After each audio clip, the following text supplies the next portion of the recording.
Pogs na niyong tatalakay sa mga isyong napapanahon. Agenda ng bayan. Ano ang maaaring implikasyon po nito, impact po nito sa ekonomiya, sa pandaigdigan, and lalo na dito sa atin? Alamin po natin ang analysis ng isang magaling na ekonomista, ang Filipino-Canadian ekonomista si Dr. Michael Batu ng via Zoom. Dr. Michael, sir, magandang hapon. Magandang hapon sa iyo, Togs, at magandang hapon rin po sa mga taga-subaybay ng programang Agenda ng Bayan.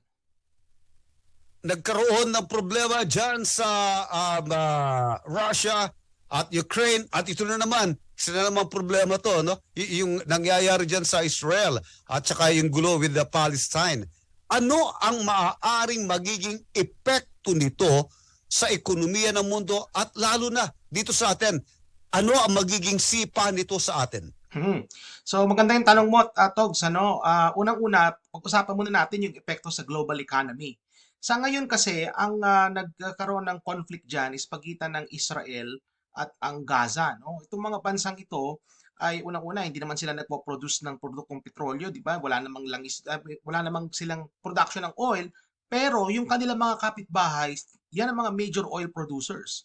So kapag merong gulo sa bahagi ng mundo na yan, ay asahan na natin na magkakaroon ito ng pagsipa sa presyo ng produktong petrolyo. In fact, ayon sa aking pagtatala, no, yung Brent crude price at saka yung Dubai crude prices umakyat na ng nasa around 4% nang itinaas sa presyo, no. Right. So aasahan natin sa buong mundo ang presyo ng produktong petrolyo ay tataas yan. Ngayon, ang iniiwasan natin, Togs, is magkaroon ng pagkalat nung conflict na yan.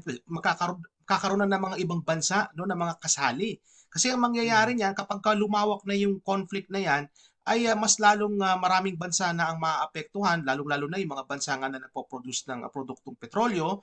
At ang mangyayari niyan is kapag sumipa pa ang presyo ng langis, sa ngayon kasi nasa $84 per barrel na eh. Pag yan sumipa na at umakyat na yan ng $90, $95, malamang magkakaroon ng tinatawag na global recession, Togs. Kasi pag tumaas ang presyo ng produktong petrolyo, parang yan yung panahon nung Yom Kippur War noong 1973 at saka nung oil price shock nung 1990, nung Gulf War, na tumaas talaga yung presyo ng produktong petrolyo. So, yan yung sa global, Doon naman sa atin, sa Pilipinas, yung domestic impact niyan, unang-una, dahil marami rin po tayong OFW na nandyan.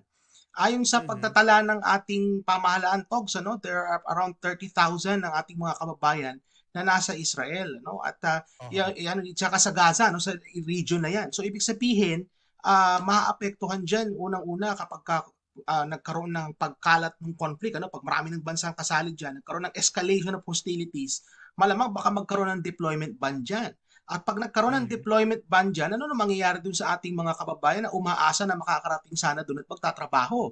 So makakadagdag yan sa domestic unemployment, Togs. So dapat may programa din yung ating pamahalaan para matugunan yung pangangailangan din ng ating mga kababayan na naapektuhan yan dahil sa deployment ban, kung magkakaroon man ng deployment ban. Ikalawa is since alam mo naman, pag nasa conflict zone, Togs, kaya malamang yung mga bangko sarado, paano makakapagpadala yung ating mga kababayan ng remittances? Yung mga iba, baka yung trabaho nila pansamantala muna nagsara dahil dyan sa gulo na yan. So paano sila magkakaroon ng sweldo para pampadala doon sa kanilang mga kababayan sa ating bansa, kanilang mga kamag-anak sa Pilipinas, di ba? Right. So maapektuhan din dyan, Togs, yung ating remittance. No? In fact, itong taon to, mula Enero hanggang Hulyo, yung mga remittances na galing sa bansang Israel, umabot sa around $67 million. Yan ay nanggagaling sa Israel yan. Oo. At kung titingnan yung kabuuan, yung mga galing sa Israel naman, hindi naman yung ganun kalaki kung titingnan mo sa total. Yan ay mga nasa around 0.5% lang ng total remittance. Pero still, makaka-apekto yan dun sa mga pamilya, ng mga OFWs natin na tumatanggap ng remittance. So, yan yung nakikita ko, So, sa domestic, sa deployments, at saka sa remittances at sa pangkalahatan naman sa presyo ng produktong petrolyo. Okay. And so, ibig sabihin, pag ito'y medyo tumagal, iindayin talaga ito ng ating ekonomiya dito sa Pilipinas? Oo, Togs, hindi lang sa pagtagal, kung tatagal man siya at limited lang yung conflict, ibig sabihin doon lang sa Gaza at sa Israel, kakayanin ng economy natin yan, kasi nga limited lang yung effect. Ang mahirap dyan, Togs, kapag ka nagkaroon ng escalation. Lumawak. O lumawak, ano? Kasi ganito yan, Togs, eh. Yung Hamas at saka Hezbollah, yan yung kaaway ng Israel sa ngayon, ano? At yung dalawang yan ay kaibigan ng Iran. At Right. kapag ka ang Iran ay sumali na sa conflict na yan, alam naman natin na geographically, yung Iran, yan ay located sa mismong Persian Gulf yan.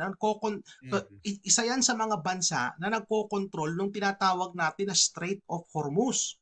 Yung Right. Strait of Hormuz na yan, dyan dumadaan yung pagkarami-raming mga oil tanker na galing sa gitnang silangan at nagdadala ng langis ng crude oil sa iba't ibang bahagi ng mundo. Kaya nga pagka sumali ang Iran dyan sa conflict na yan at sumali na rin yung mga ibang bansa, ay nako Togs, nako sana wag namang mangyari kasi ang mangyayari niyan pag sumipa ang oil prices na mataas, mahigit $90, mahigit $95 per barrel, talagang ang mangyayari dyan ay global recession, Togs. Sana wag naman pong mangyari yan. Eh kung sa ngayon nga na 84 plus na per barrel, eh iniinda na natin how much more pag ito'y pumalo ng 1995, 100. Aba, nako, talagang napakatindi na magiging epekto nito, no? Anyway, faced with this, ano ang magandang hakbang na gagawin ng ating pamahalaan para kahit paano makasyon natin yung impact nito? Unang-una, Togs, doon muna tayo sa mga OFWs natin kasi kailangan yung safety nila ang kailangan nating isipin din. Kasi ibig sabihin niya, kailangan protektahan natin hindi lang yung economic safety nila, pati na rin yung physical security and safety. Kaya kung magkakaroon ng deployment at kung magkaroon ng deployment ban dahil nga sa escalation of hostilities, malamang isa yan sa mga gagawing hakbang ng ating pamahalaan at yung deployment ban na yan ay temporary. Now, in terms of dun sa posibleng cushion dyan sa ating bansa, unang-una kasi, Togs, kapag tumaas ang presyo ng produktong petrolyo, hindi lang naman sa transportation sector kagad ang madadali dyan eh. Pangkalahat ng ekonomiya yan, lalong-lalo na yung ating mga kababayang mahihirap. So yung mga programa kagaya halimbawa ng kadiwa ng ating Pangulo na nakakatulong para masolusyonan yung gutom, yung hunger sa ating mga kababayan at yung access nila sa murang pagkain, sana magtuloy-tuloy yan.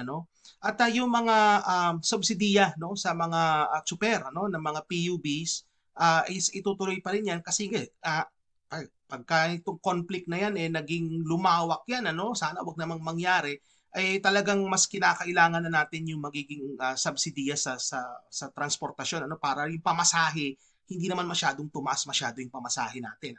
At hindi lang yan, Togs, ito pang long term ito sana eh.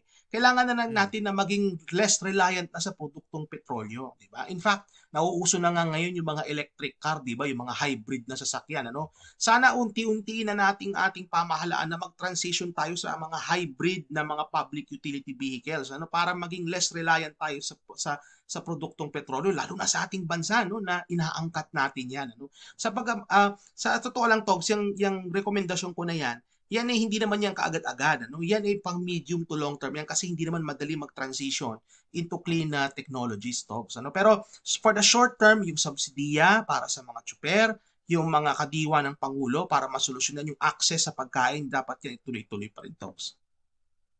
Dr. Michael Batu, sir, marami pong salamat sa oras na binigay mo sa bayan. Thank you, sir. Maraming salamat sa pag-imbita sa akin, Togs. Salamat po. Thank you. Agenda.